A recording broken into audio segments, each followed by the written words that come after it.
Rossi. Io non capisco l'italiano.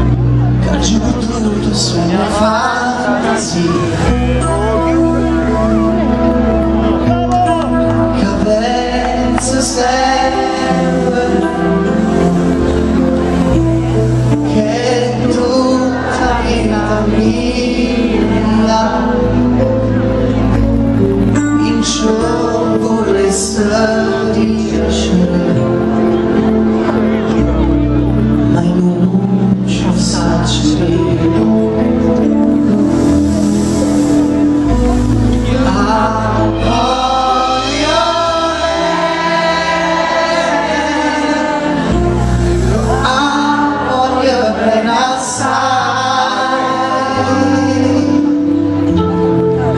Vicino al cielo buio, ma in un nascosto mai.